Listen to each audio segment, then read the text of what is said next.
feel like we are. The members are already in meeting. I think we're making some progress. We made some progress last night. Look, it's not September 30th.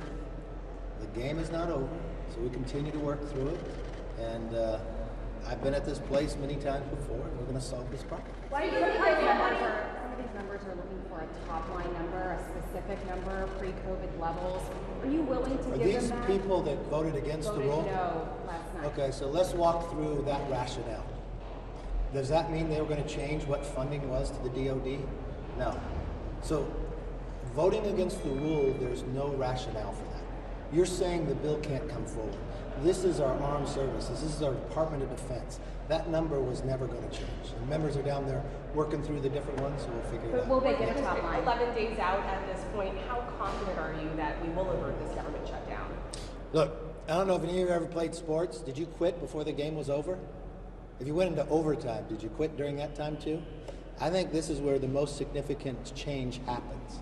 And that's why what we're going through right now, and I'm going to stay with it and solve the problem. Mr. Yes. Just separate from this here, can you talk more about your meeting tomorrow with Ukrainian President Zelensky? Because what you made of his address to the UN, he called for sustained funding in this fight. As you know, many of your members oppose that. Why not have more of your members at the table meeting with him if they have questions about where this money is going? Shouldn't they? I don't control a schedule. He can meet with anybody. We're doing just like we do with most foreign leaders. I had a foreign leader in yesterday that I only had 2 members in with. So, I mean, if you're going to raise the question, it was a prime minister of another country. I'm bringing leadership on both sides, on the different committees as well. I think a lot of people have a question is, what's the strategy to win? Accountability, they want to make sure the resources are going to the right place. And the one thing America has to understand too, we're not supplying them with dollars. What we're doing is we're supplying them with weapons, and we're using our dollars to replenish and create the new weapons to replenish our own stockpiles. Because our stockpiles are now low, and we don't want to be able to get to that place. But I think it's very important to have a strategy to win, to everyone know what victory means when you go into a situation like this. And I also gave this to the White House.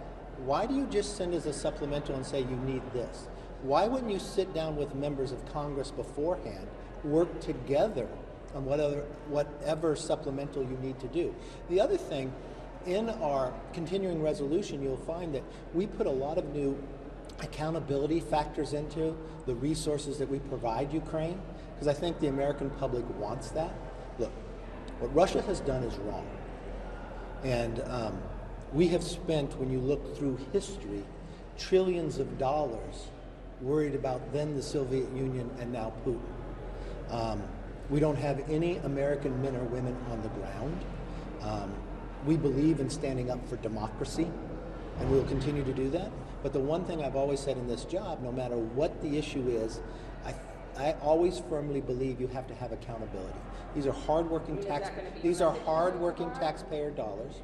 I want to make sure there's accountability where the resources are going. I want to see a plan of what we're looking for victory, and I think members will sit and have their questions as well. Along those lines, it sounds like you're open to more funding, but can you commit to bringing the bill to the floor for more? Look, I'm going to sit back and look at whatever we have. I also watched, as you sit and talk about Ukraine, what's happening there is horrendous. Did you watch what happened in America yesterday? 9,300 people came across the border. Those are the only ones we interacted with.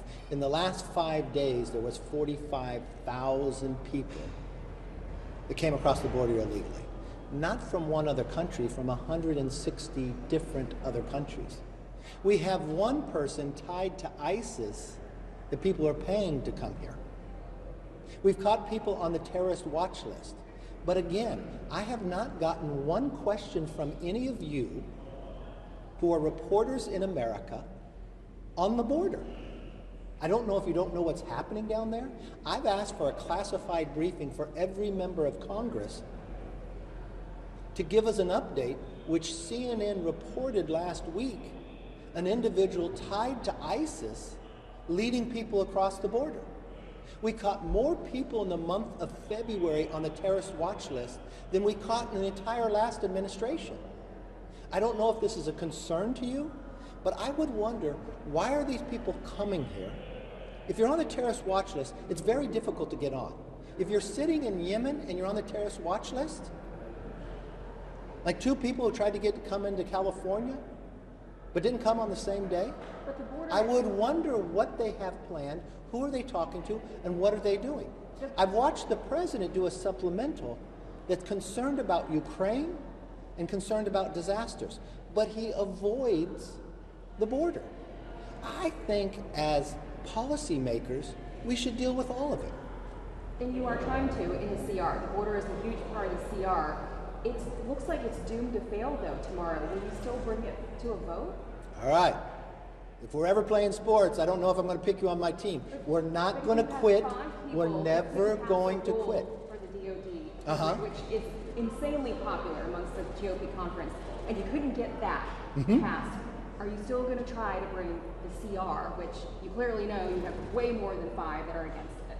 Are you going to bring that to the floor? All right. If I took that same philosophy and the basis that you asked this question, I would have quit the first time I went for the vote for Speaker.